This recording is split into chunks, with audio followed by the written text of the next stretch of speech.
Costa Rica 2050. Muy buenos días, bienvenidos a Costa Rica 2050. El día de hoy, 11 de abril del 2019, estamos celebrando el 163 aniversario de la batalla de Rivas, una efeméride que tal vez es la que más se celebra, a pesar de que toda la campaña nacional fue una campaña más compleja, donde hubo otras batallas. El 10 de abril la batalla de Sardinal, el 20 de marzo la de Santa Rosa, y bueno, fue toda una gesta importantísima para nuestro país, y me alegra muchísimo el día de hoy, feriado, tener a la invitada que tengo para el programa Costa Rica 2050, que es nada más y nada menos que la jueza penal Rosaura Chinchilla. Bienvenida, doña Rosaura, ¿cómo le va? Muchas gracias. Muy bien, usted, don Eduardo. Muy contenta de estar por acá. Le agradezco muchísimo que aceptara la invitación para hablar de un tema importantísimo, que es el tema del debido proceso. Esas dos palabritas que suenan a veces como muy lejanas, muy raras, pero que son tan importantes en la vida cotidiana de los ciudadanos. Hoy creo que hoy que celebramos casualmente la batalla de Rivas, que fue una batalla en la que se luchó por mantener aquella idea de país que se había formado en 1821 frente a la invasión extranjera del famoso William Walker, que estaba en Nicaragua y que quería invadir nuestro país. Lo que se defendió más que una tierra, porque yo no creo que el nacionalismo o la patria no sea un atarse a la tierra, es un atarse a la convivencia, al querer estar juntos bajo unas leyes, bajo la Constitución. Y creo que la única experiencia interesante, bélica, que tuvimos como país, como decía don Ricardo Jiménez en 1944, para una celebración exactamente como esta, decía que la guerra del 56 fue una guerra justificada de parte de los costarricenses, y es una suerte para el país poder decir que la única aventura bélica que ha tenido en su existencia pueda justificarla ante el juicio de las generaciones. O sea, era una batalla, decía que lucharon los costarricenses por lo único, para lo que es lícito para un pueblo hacerlo, para defender su existencia y su libertad. Y en esa batalla el pueblo lo dio todo, generosa y entusiastamente, con decisión inquebrantable, decía don Ricardo. Yo creo que eso como inicio es importante, porque realmente lo que estamos es frente a un deseo de estar bajo una constitución, bajo unas leyes. Doña Rosaura, ¿qué es el debido proceso? De una forma sencilla, ¿de dónde viene? Es algo que se ha formado a lo largo de muchos años, ¿correcto? Tal vez si nos da un primer acercamiento sobre qué es eso del debido proceso. Sí, efectivamente, bueno, los institutos y las instituciones de las que gozamos hoy tienen una evolución bastante larga, y en el caso del debido proceso surge poco antes del surgimiento de los estados modernos, hacia finales de la Edad Media, por allá de 1190, 1200, por ahí, cuando precisamente todavía no están construidas las nociones de Estado moderno sobre esa base de territorio, población, soberanía que hoy los conocemos, o que en algún momento predominaron más. Ahora con la globalización pues han cedido algunos de sus elementos. Pero precisamente antes de eso, cuando el monarca tenía el poder absoluto, podía hacer en la Edad Media lo que quisiera, y alguno de ellos, el famoso Juan Sin Tierra, lo hizo en su momento, e inclusive contra él los nobles en Inglaterra reaccionan precisamente generando un compromiso del monarca para que no se les quitaran las tierras, para que se les respetara un cierto procedimiento en la forma de actuar. Posteriormente evoluciona ya con la Revolución Francesa y con la Revolución de las 13 colonias, etcétera, hasta constituirse en una garantía ya no de los nobles frente al monarca, sino de todas las personas, ciudadanos y no ciudadanos, porque en la noción de ciudadanos generalmente entendemos a los nacionales de un país, pero los extranjeros, las personas menores de edad o aún aquellos condenados a los que se les ha privado de algunos derechos políticos, también gozan del debido debido proceso en todas las áreas que tengan relación con la vida pública. Claro, y es que lo interesante es que, por ejemplo, para que la gente entienda, en aquellas épocas, digamos, en lo que hizo Juan Sin Tierra con los varones ingleses, era porque ellos se sentían que cuando no pagaban los impuestos, por ejemplo, el monarca se iba contra ellos, los encarcelaba o los mataba o lo que sea, y lo que pidieron fueron garantías para que se les juzgara, por eso que se les acusaba. Pero lo que la gente a veces no entiende es que la forma natural de aquellas épocas era sencillamente acusar, y usted tenía que probar que lo que le decían no era cierto, correcto, o sea, no era al contrario como ahora lo entendemos. Sí, efectivamente, bueno, la garantía del debido proceso ha tenido una evolución importantísima y en esa evolución ha ido introduciendo a su vez una serie de garantías. Prácticamente la mayoría no, todos los principios que hoy conocemos en materia procesal penal, procesal civil, contenciosa, constitucional, y en Derecho Internacional de los Derechos Humanos, que le ha ido introduciendo contenidos, se incorporan bajo esta denominación, que implica, en el caso de la justicia penal, el estado de inocencia. Primero, yo no tengo que demostrar que soy inocente, yo soy inocente, y el Estado o quien me acusa debe demostrar los cargos.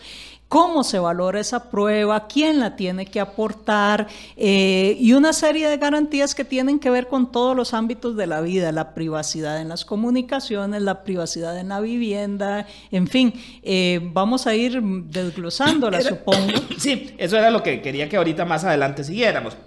Pero básicamente, sí, es un principio informador del derecho que, como usted dice, se extiende por muchísimos ámbitos y que es más, se extiende hasta en la vida social de los ciudadanos. Ya lo hemos incorporado, o sea, de una manera tal que siempre consideramos para cualquier actividad, aunque sea privada, vemos en algunas de las formas de convivencia cómo incorporamos esos elementos del debido proceso. Por ejemplo, en una familia, por decir algo, si yo, padre, voy a regañar a mi hijo, le voy a decir por qué lo estoy regañando, le voy a decir las pruebas que yo tengo. O sea, ¿verdad? Son cosas que hasta las reproducimos en la vida cotidiana. Y hay que educarse en ello, porque en los modelos anteriores de constitución de la familia, primero pegaban o primero golpeaban, primero era el castigo y luego se averiguaba por qué. Bueno, nos hemos ido educando, primero hay que averiguar qué fue lo que pasó, quién lo hizo, con qué elementos tengo, y después decirle a la persona, al niño o niña, bueno, le estoy imponiendo este castigo por esta razón. En las escuelas, en los colegios,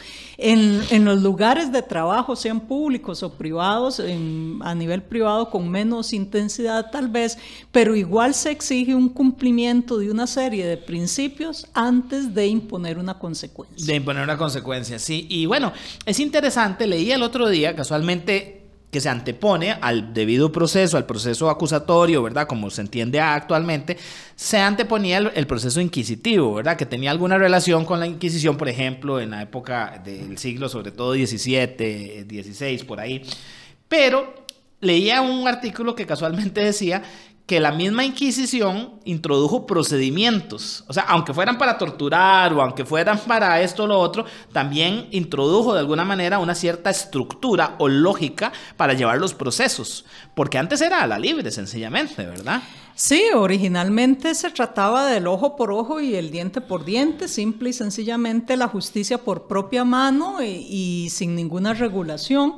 Posteriormente, con todos los abusos de poder que existieron en la Edad Media, en el periodo de la Inquisición, que se extiende más allá de la Edad Media, pues sí, se regulan algunas formas de proceder, pero siempre en contra, digamos, de garantías básicas. Sí, del individuo, por supuesto. Y posteriormente ya se ha ido depurando en un proceso que es inacabado, porque seguimos en esos procesos de depuración, inclusive ahora con la ruptura de las fronteras entre los estados, producto de la globalización, se introducen nuevas garantías en Derecho Internacional de los Derechos Humanos, como el comunicar al estado del país del que se es nacional, etcétera, que se van incorporando como parte del debido proceso. Doña Rosaura, empecemos a desglosar un poquito el debido proceso en todas. No es esto una clase, ¿verdad? Por lo que no vamos a poder ir jamás con mucha profundidad, pero para que entendamos qué es el debido proceso en sus instituciones, en sus prácticas, en sus cosas más particulares. Partimos básicamente primero de que se tiene que legislar, ¿verdad? Hablando ya del derecho penal propiamente dicho, tiene que haber un delito establecido, la tipicidad, ¿verdad? Eso es esencial, ¿verdad?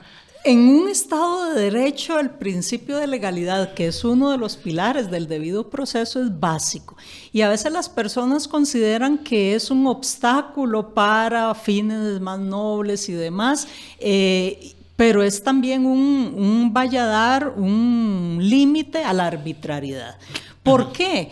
Porque a través de la ley, que no puede ser cualquier ley, sino utilizada con un procedimiento específico, previamente regulado, que se publique, que las personas sepan qué es lo que se está legislando, etcétera, a través de la ley se establece la conducta que a futuro se va a sancionar y la sanción que se debe imponer, con el fin de proteger a todas las personas que si no su conducta no cabe dentro de ese marco, no van a ser sancionadas, o que si no se estipuló una determinada sanción, no se le va a imponer producto del abuso del poder. Claro, porque además aquí hay un elemento muy importante, es que tenemos que entender que siempre la autoridad puede tener la posibilidad de ser arbitraria y por eso la necesidad de que esté regulado, ¿correcto?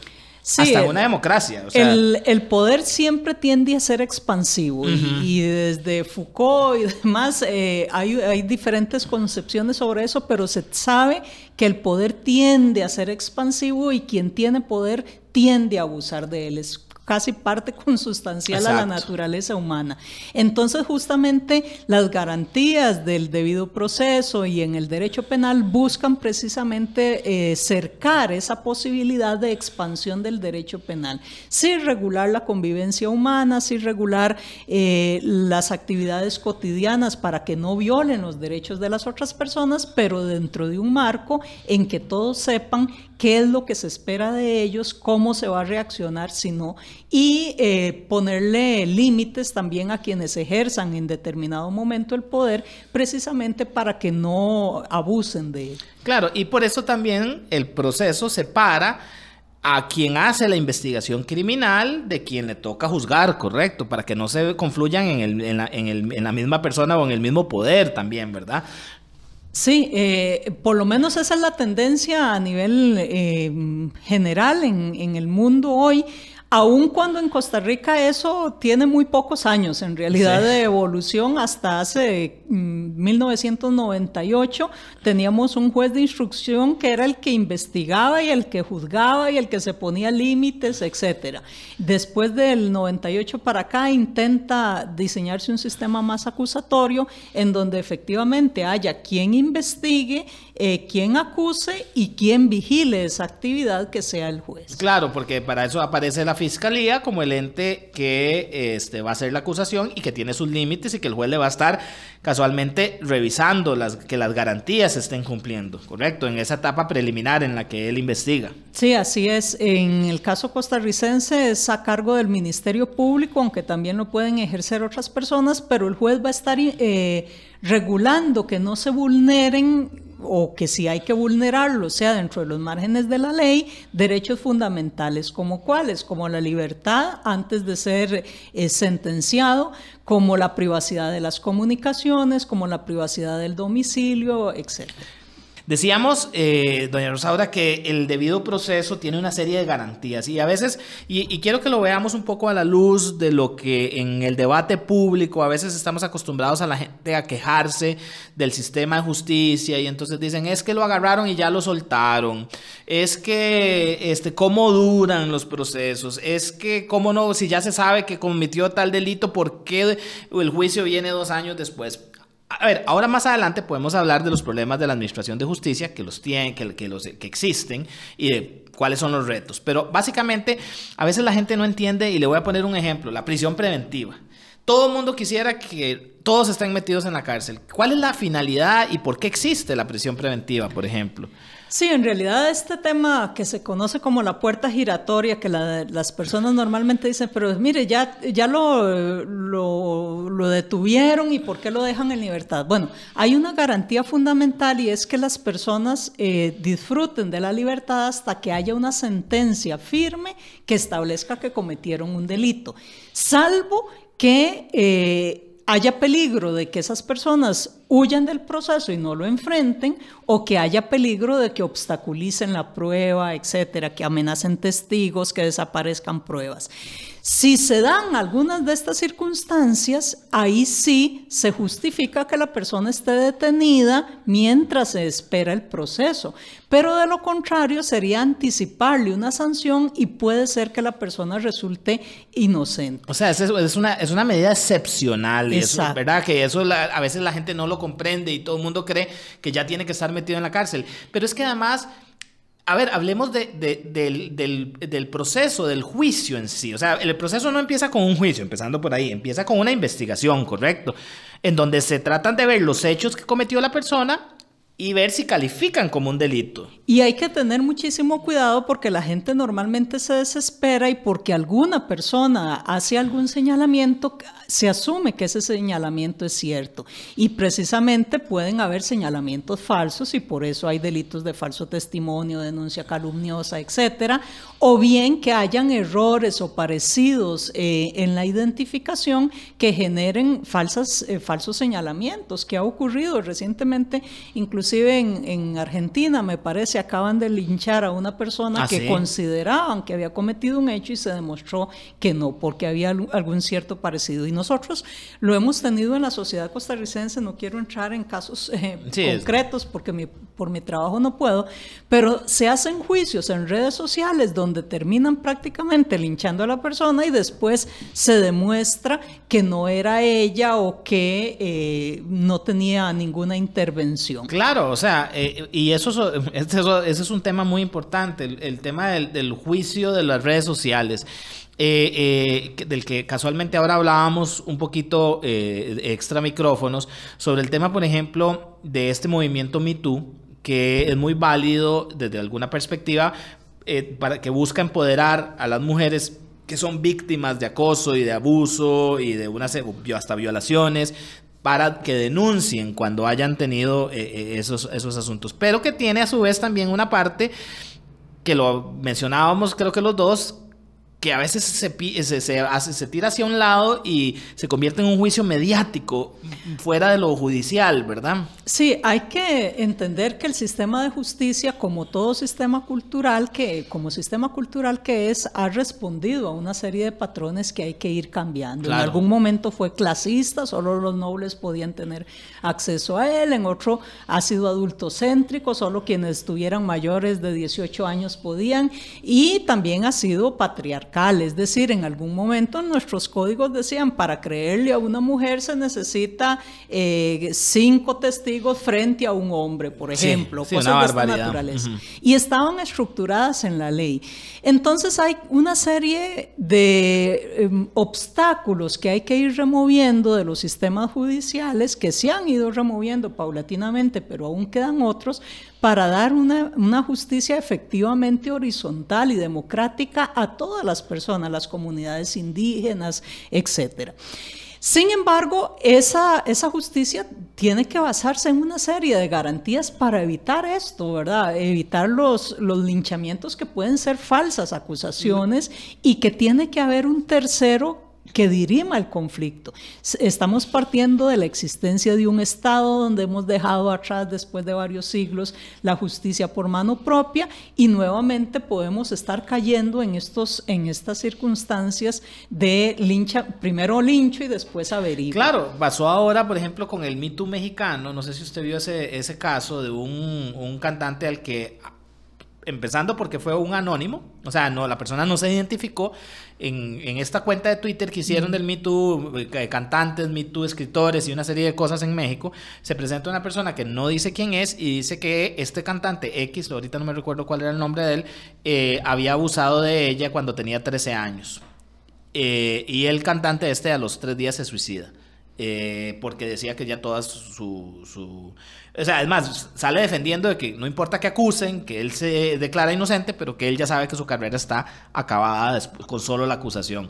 Decía Svetan Todorov, el gran lingüista, que decía: el problema de estos linchamientos digitales es casualmente que la acusación es ya la condena. Uh-huh. Y eso es muy grave, ¿verdad? Sí, bueno, hay que tener cuidado también porque puede ser una forma de revictimizar, claro, siendo ciertos los hechos y demás, que no lo sé si lo son, pero efectivamente, digamos, el debido proceso parte de primero averiguo y después sanciono, y no ni unificar ni invertir los momentos, ¿verdad? Que ese es el gran reto. Recuerdo en Costa Rica en algún momento, en estas circunstancias que se dan, que ocurrió un hecho atroz y señalaban, como suele ser nuestra sociedad un poco xenófoba y apuntar a extranjeros más que nuestros propios defectos, se señalaba a una persona en particular de haber cometido los hechos y después se demuestra que no había tenido ninguna intervención, sino que había sido alguien relacionado con la familia. Si a esa persona extranjera, que era nicaragüense en particular, la hubieran encontrado en ese momento, probablemente la matan. Porque el nivel de reacción que había en la sociedad y de indignación era muy grande. Entonces, tenemos que educarnos y ese es tal vez el principal reto que tenemos como seres humanos, que estos principios no son del Estado, no son hacia afuera, sino que tienen que ser en nuestra propia vida, en nuestras relaciones cotidianas, como bien señalaba usted, con nuestros propios hijos, en nuestros procesos laborales y demás, y en estas reacciones hacia hechos que nos pueden parecer y que son indignantes y a los que no pueden quedar en impunidad, pero que hay que darles un tratamiento adecuado. Claro, porque la persona también tiene lo que se llama el famoso derecho a defenderse, es decir, a que le presenten las pruebas, a que esas pruebas que le están presentando él pueda tener acceso, pueda analizarlas, pueda estudiarlas, que tenga patrocinio legal. O sea, son muchos los elementos que van constituyendo ese derecho a ser juzgado un poquito de una manera justa, ¿verdad? Sí. Perdón, en que no haya arbitrariedad, que si una prueba no es aportada a tiempo. Eso es otra cosa importante, doña Rosaura. A veces la gente no entiende que hay momentos procesales y por qué la importancia de esos momentos procesales. O sea, hay momentos para poder presentar ciertas pruebas, hay momentos en que no se pueden presentar, o el hecho de la famosa prueba mal obtenida, ¿verdad? Que eso le garantiza a uno que los policías no planten pruebas, no las consigan ilegalmente. ¿Por qué es importante eso? Nosotros a veces creemos o partimos tal vez de una ingenuidad de creer que las autoridades públicas cumplen efectivamente sus deberes y en no pocos casos lo hacen. Claro. Yo diría que en la mayoría lo hacen. Pero eso no significa que no haya funcionarios públicos que no solo no realizan su trabajo, sino que realizan algo contrario de lo que son sus funciones, incluyendo las fuerzas de policía, en donde justamente puede haber abuso de autoridad y también hay un delito que lo prevé, y si hay un delito que lo prevé es porque se parte de que ha ocurrido, que sucede con relativa frecuencia, y en este caso también hay abusos de la policía, en donde obtienen pruebas ilegales o donde existiendo hechos también ingresan sin orden, por ejemplo, de allanamiento o golpean a las personas para obtener una confesión, y no pocos casos ocurrieron en nuestro país en donde las personas preferían confesar luego de procesos de tortura, y bueno, los vivimos también en la Edad Media, claro, y demás, donde finalmente, después de grandes procesos de tortura, se termina confesando hasta lo que no hizo. Exactamente. Exacto. Entonces, para evitar todo eso, hay que seguir reglas en el acopio de la prueba, sobre todo cuando esa prueba va a conducir a sentencias penales y demás. Y también la importancia luego, ya en el proceso de juicio, que cuando se resuelve, la persona tiene derecho a que la resolución de los jueces esté fundamentada y razonada, ¿correcto? No es nada más decir, como lo vemos en los programitas de tele que tanto confunden, Lo juzgo y esta es su sentencia. No, hay que justificar, ¿verdad? Las cosas muy bien, y eso es casualmente una de las partes en donde muchas sentencias se caen por no estar bien razonadas. Sí, hay una distorsión tal vez a nivel general en cuanto a los alcances de nuestro sistema de justicia. Hay sistemas de justicia como el norteamericano que sigue digamos, una directriz diferente, en donde la prueba se razona en conciencia, donde hay jurados, etcétera, y no se tiene que decir por qué se toma una decisión. ¿Por qué en Europa, por qué en nuestros países latinoamericanos no se ha seguido exactamente ese sistema? Bueno, porque se ha demostrado que hay una serie de abusos, etcétera, en esa toma de conciencia en la decisión, y que la forma de controlar que esa decisión se acorde con la prueba, porque si yo estoy en conciencia, al margen de que la prueba me diga que es negro, yo puedo decir que es blanco, porque no tengo que justificar nada, y simplemente me exonero de responsabilidad, simplemente doy una opinión. En nuestro sistema, más que opiniones, de lo que se trata es de motivaciones, y esa es la diferencia con el sistema, digamos, anglosajón, en donde hay que basarse en la prueba, únicamente en la prueba que se recibió en juicio, no en lo que se conoce en forma privada y demás, y además explicar qué relación tiene esa prueba con el caso concreto, con la acusación. No se puede salir de la acusación. Si hay nuevos hechos que surgen de la prueba, habrá que hacer nuevas acusaciones y demás, pero la acusación marca, por decirlo así, la cancha de lo que va a ocurrir en el juicio, y en consecuencia hay que hacer una motivación que no es cualquiera, sino derivada de la prueba, y que implica un ejercicio argumentativo importante que lastimosamente hemos ido perdiendo en calidad. Un poco en calidad, sí. Quedamos pendientes de hablar del tema de ese punto en que se encuentra la Administración de Justicia con la actividad legislativa. Es decir, ustedes, los jueces, tienen que aplicar la ley, ¿verdad? Y la ley, quienes la hacen es otro poder, obviamente, eso es principio básico, la hace el poder legislativo. Sin embargo, creo que hay coincidencia de muchos sectores de que hay un exceso legislativo, que se legisla más de lo que se necesita, y que eso ayuda a la confusión, tanto para los jueces a la hora de juzgar, como también para las personas para conocer cuáles son los delitos, ¿correcto? Sí, en realidad hay dos temas fundamentales, uno que tiene que ver con la formación jurídica en el país y otro con la creación de la ley. Para los costarricenses, bueno, sabemos que para ser diputado o diputada no se requiere ser abogado, precisamente en eso radica la democratización, que todas las personas con diferentes formaciones lleguen. O hasta sin formación. O hasta sin formación puedan llegar a ocupar estos puestos en la Asamblea Legislativa, pero legislar en derecho penal implica una serie de cumplimiento de requisitos y garantías que generalmente se conjugaron con esa falta de formación jurídica a través de asesorías especializadas, porque crear leyes para sancionar requiere el cumplimiento de una serie de pasos, etcétera, y legislar en derecho penal, porque afecta la libertad y los bienes jurídicos de muchas personas, también hay que tener muchísimo cuidado para hacerlo. Lamentablemente, producto de una serie de movimientos que no son exclusivos de Costa Rica, sino que se extienden al mundo, el derecho penal se ha utilizado como una forma de ganar votos, claro, para decirlo directamente.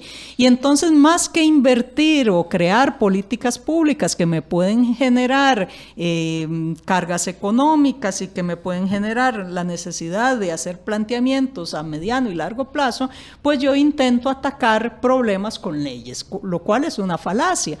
Pero el problema de la seguridad en el país, entonces se dice, obedece a falta de leyes. Y se empiezan a crear una serie de leyes para generar adeptos, leyes que ya existían y que en realidad no era lo que marcaba el problema específico de seguridad en el país. Por ejemplo, para decir un tema, en algún momento en Costa Rica, recordemos, empieza a dar el fenómeno de la delincuencia de personas menores de edad. Los famosos chapulines. Entonces se habla Y inclusive la denominación es quitarle la humanidad, claro, y tratarlo como un animal, como un insecto, exactamente. En Ruanda se les hablaba de cucarachas antes de generar el genocidio. El famoso genocidio de que en menos de 30 días 800,000 personas estaban muertas macheteadas. Y ese es el gran peligro de quitarle la dignidad a los seres humanos y sus derechos. Entonces se habla de los famosos chapulines y se cree que todo el tema de la delincuencia juvenil se debe a la falta de leyes. Se crea la ley de justicia penal juvenil y se impone una de las sanciones más altas que tiene América Latina en esta materia. Y la situación sigue ahí, no era el tema de falta de leyes, porque las habían. En los años 90 se dice, bueno, el problema que es porque tenemos penas muy bajas. Si pasamos de 25 a 50 años y seguimos con el mismo problema, porque se trata de problemas estructurales que tienen que ver con condiciones económicas, con educación, con criminalidad organizada que hay que abordar de otras maneras y no con el factor normativo exactamente. Y es que somos contradictorios como sociedad, porque por un lado le exigimos a los diputados que nos tiren leyes, porque nos agobian los problemas, y claro que los políticos tienen que resolver problemas, pero por un lado les exigimos que pongan leyes, que metan a la cárcel a todo mundo. Es una fascinación por meter a la cárcel a todo mundo, y después nos quejamos. A todo mundo que no sea yo. Que no sea yo, exactamente. Muy buen punto. Y después nos quejamos cuando las cárceles están desbordadas, cuando no tenemos, o sea, cuando hay que dedicar miles de millones de colones para construir nuevas cárceles que no se tienen, y entonces todos los regímenes ya después de ejecución de la pena, que tienen que ver con los regímenes semi-institucionales y todo eso, nos basamos quejando de las famosas, otra vez, usar un término de animales, las golondrinas, que salen, y entonces, o sea, al final no nos entendemos, somos contradictorios. Sí, y en esa contradictoriedad hemos llegado a absurdos, como por ejemplo, que matar a una res, a una vaca, tenga una pena similar a la de matar a un ser humano. Que matar a un ser humano tenga una pena más alta que un genocidio en Costa Rica. Esos son los absurdos que tenemos. ¿Verdad? Así es. En el Código Penal, el genocidio está sancionado con 25 años de prisión. El homicidio con 50. Entonces, ¿por qué? Porque legislamos creyendo que basta reformar un articulito, que es el que está de moda en ese momento, y no vemos el sistema completo. Ahora, hace unos días, no voy a decir que fue una polémica, porque no lo fue, fue más bien una aclaración de parte suya, cuando la diputada Franji Nicolás estuvo presentando, anunció que iba a presentar un proyecto de ley con respecto a lo de mandar imágenes, ¿verdad? A través de WhatsApp y redes sociales. Y dice que es necesarísimo, que hay que hacerlo, que hay que legislar. Eso es otro, que legislan al calor de los eventos, de la polemiquita del día, ¿verdad? Sí, y en realidad en ese caso, bueno, hay múltiple legislación que ya contempla eso como delito, y después nos aclaran, no, es en materia de personas menores de edad, también hay otras. De tal manera, en las clases yo suelo generar el reto con los estudiantes diciendo, bueno, búsquenme una conducta que ustedes consideren grave que no esté tipificada. Y yo les intento demostrar que sí lo está. Porque tenemos derecho penal en exceso, hasta para sacar fotocopias es un delito, etc. Y todos delitos con cárcel. Porque la única solución que se nos ocurre es que el derecho penal va a reaccionar solo con cárcel. Es como si un médico, a mí me gusta mucho utilizar la metáfora de la medicina porque es fácilmente comprensible, como que si yo ante cualquier dolor fuera de un médico y el médico me diga hay que amputarle.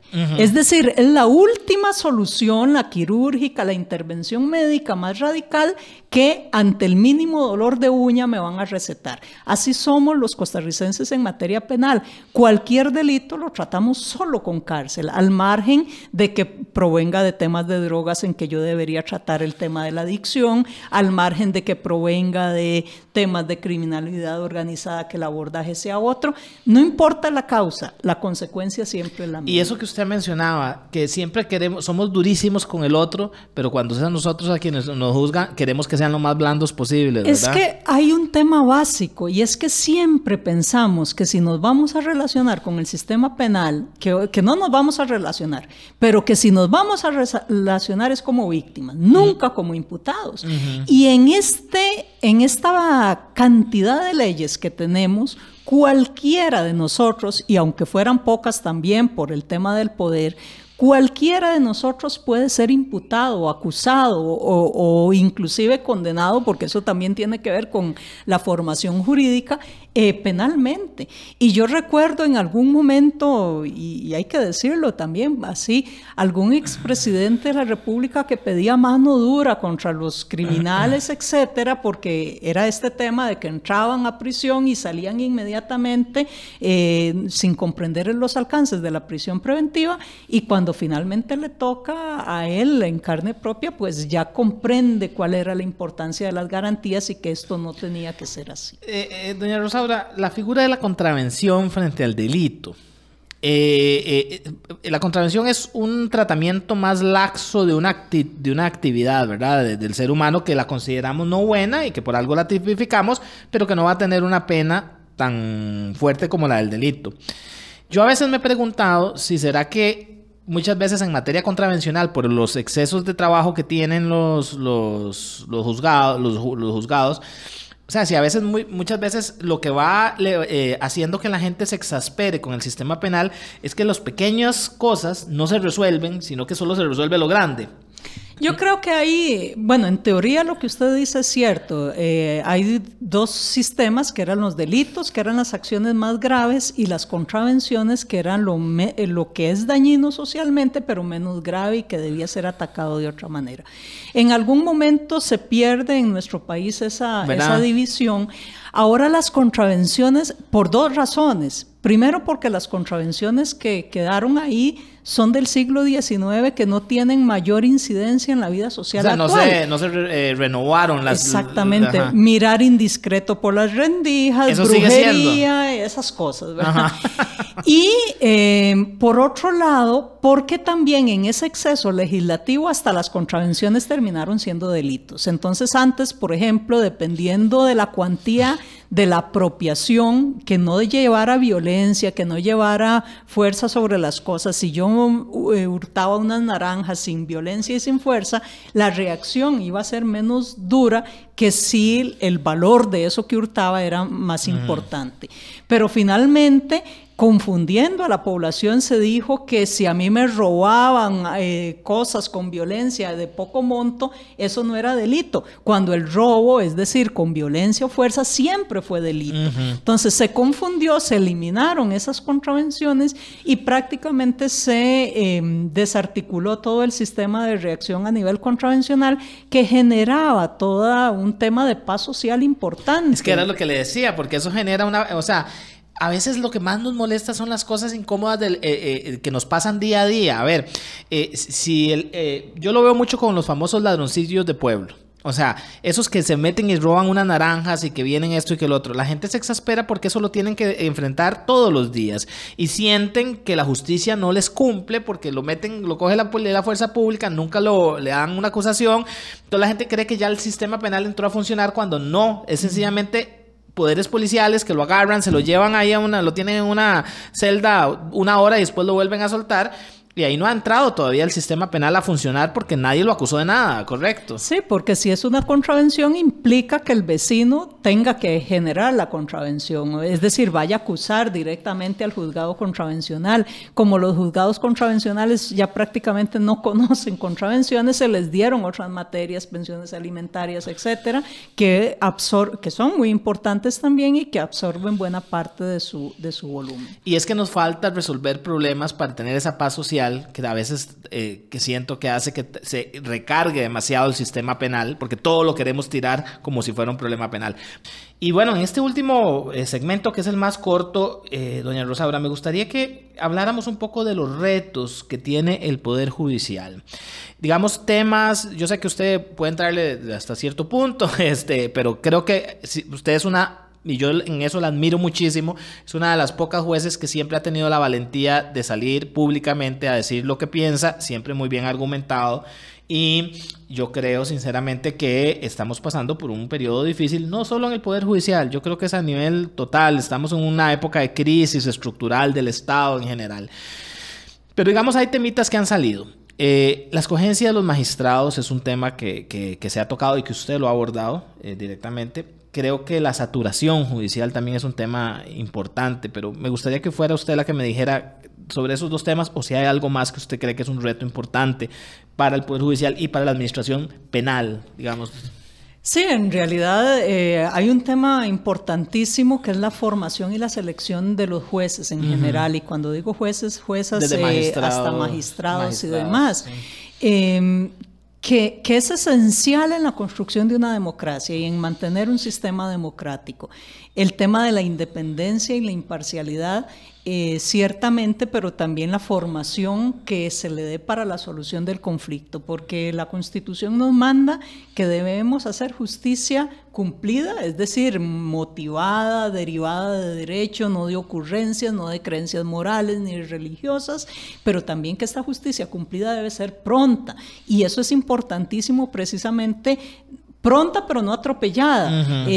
Esto es importantísimo frente a los retos de una sociedad que es muy acelerada, que todos nuestros sistemas informáticos nos hacen que deseemos todo ya. Entonces hay que conjugar eso con una justicia que tiene que ser pausada pero expedita, de tal manera que procesos que duran 2, 3, 4, 5 años o más son inconcebibles en este momento. Tampoco se trata de que hagamos juzgamientos rápidos en un día sin posibilidades de cumplir las garantías y demás, pero sí una combinación de ambos.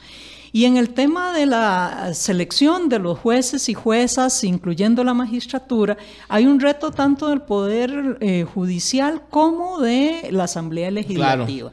Hay una oferta abundante de abogados, no siempre con la mejor formación.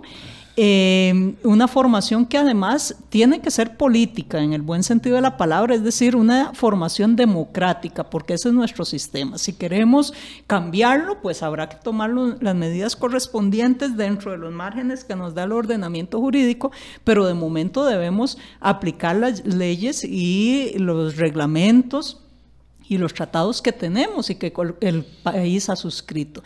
De tal manera que no se vale que yo en mi función judicial, por ejemplo, si no estoy de acuerdo con una ley o con un tratado o con lo que dice la Constitución, diga, pues no lo voy a aplicar porque yo no creo en eso. Yo puedo tener objeción de conciencia en algunos temas, pero mi razonamiento tiene que ser jurídico y ayudar a que esa formación sea adecuada, democrática, etcétera, es un reto de todas las facultades y escuelas de derecho en el país, que también se ha comercializado mucho a veces la educación en este campo y se ha disminuido la calidad. Y también en caso contrario, los políticos tenemos que aprender a ser respetuosos de los fallos, aunque no nos gusten. Ahora, también ha habido un problema para mí político, que es la famosa judicialización de la política, que ha tenido mucho que ver con la Sala Constitucional, porque los políticos se lavan las manos y todo al final pretenden que sea la Sala Cuarta la que me diga qué es lo que al final la que tome la decisión. Yo creo que uno de los problemas, por ejemplo, con el matrimonio igualitario, que llegara hasta las instancias que llegó, es casualmente un problema de la judicialización de la política, porque los políticos no quisieron tomar decisiones. Y no han querido. Y no han querido, y siguen sin querer. Y tampoco querían los jueces llamados a eso. Entonces, son temas ciertamente, bueno, una de las características de la judicatura es que es contramayoritaria. A veces hay que tomar decisiones que no le gustan a la mayoría. Podemos hacer tal vez un censo y una buena parte de la población decir estamos de acuerdo con la pena de muerte, pero hay una garantía democrática derivada de tratados internacionales que dice que la vida humana se respeta y en esas condiciones también. Bueno, o el caso de los tratados internacionales.